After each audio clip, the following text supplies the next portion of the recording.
प्यारे संतों, परम प्यार से बोलिए धन्यकार जी। संत महात्माओं, सतगुरु की कृपा सीम है, सतगुरु की महिमा परंपार है।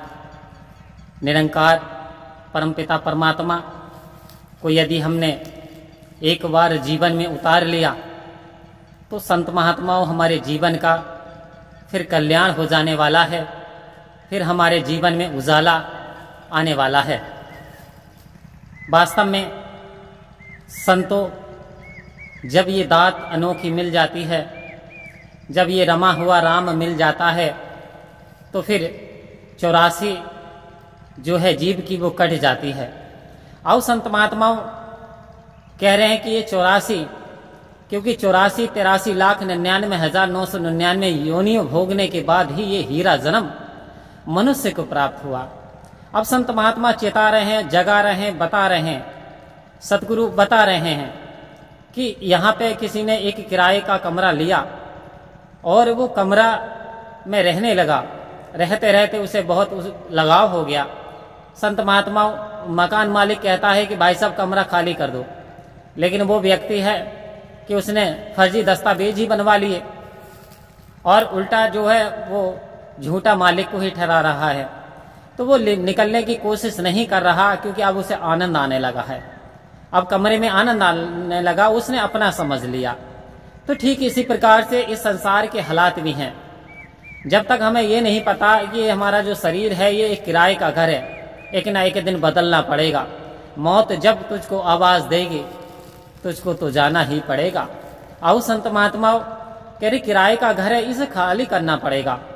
तो जो इंसान ये जानता है ये किराए का घर है और असली घर जो है हमारा परमपिता परमात्मा है, तो यदि हमने असली घर को जान लिया है तो फिर हमें जाने में कोई समय नहीं लगने वाला।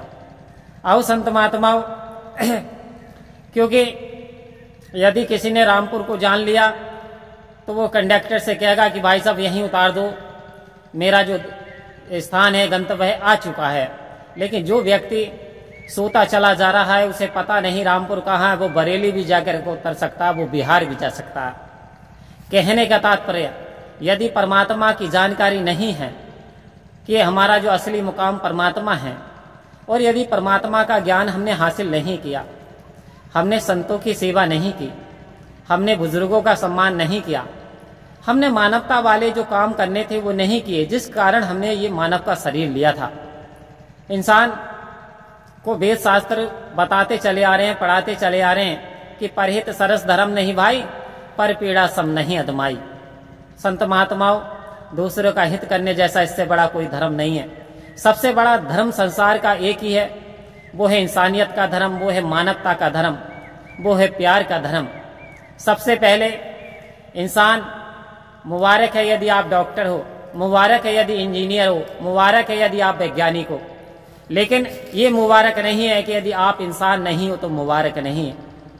आज भी इंसान के ऐसे ऐसे कारनामे देख करके परमात्मा सोचता होगा मैंने रचना रचाई, कितनी सुंदर रचना रचाई, लेकिन फिर ये कर क्या रहा है। और संत महात्माओं, कोई औलाद यदि अच्छे काम करती है तो कहते हैं कि फला की औलाद भाई देखिए एग्जाम पास कर दिया है, टीचर बन गए हैं, यानी एक अच्छे काम कर रहे हैं, एक व्यापारी बन चुके हैं और बहुत यानी सत्य वचन बोलते हैं, तो उसके पिता की नामवरी होती है। लेकिन यदि वही औलाद यदि गलत तो फैल करे तो उसके माँ बाप का फिर नाम रोशन नहीं हुआ करता। संत महात्माओं, सदगुरु इशारा दे रहे हैं कि आज संसार को आपकी आवश्यकता है। आज संसार निरंकारी मिशन की ओर दो टूक लगा करके देख रहा है कि आज जरूरत है, क्योंकि आग लगी आकाश में, झरझर गिरे अंगार, संत ना होते इस जग अंदर तो जल मरता संसार। आज आप जैसे संतों की आवश्यकता है, आज सहनशीलता की जरूरत है, आज प्रेम और करुणा की आवश्यकता है, आज मानवता की आवश्यकता है। मुबारक है आप हिंदू हैं, मुस्लिम हैं, सिख हैं, ईसाई हैं, ना जाने क्या क्या हैं, लेकिन यदि आप इंसान नहीं है तो मुबारक नहीं है, क्योंकि इंसानियत का धर्म सबसे बड़ा धर्म है। हमें इंसानियत का पाठ पढ़ाते हुए, एक दूसरे की भलाई का काम करते हुए, एक दूसरे की मदद करते हुए जीवन बिताना है। तो वास्तव में परमात्मा हमसे बहुत खुश होगा, और जब परमात्मा खुश होगा तो जानते हैं जब परमात्मा खुश होता, जापे कृपा राम की होई, बापे कृपा करे हर कोई। तो कहते उस पर तो सब कोई कृपा करना शुरू कर देते हैं। तो आओ संत महात्माओं, कृपा जब ही होगी जब हम सतगुरु के इशारों पे, आदेश पे चलते हैं, जब हम परहित का काम करेंगे, दूसरों की भलाई करेंगे और इस निरंकार में विश्वास बनाए रखेंगे, सतगुरु में विश्वास करेंगे कि ये जो दात मिली है ये सच्ची दात है, अब हमें जिम्मेदारी हमारी संभाल के रखने की। तो आओ संत महात्माओं, सभी मिल करके प्यार से रहेंगे और प्यार से कहेंगे, परम प्यार से बोलिए धन्य का जी।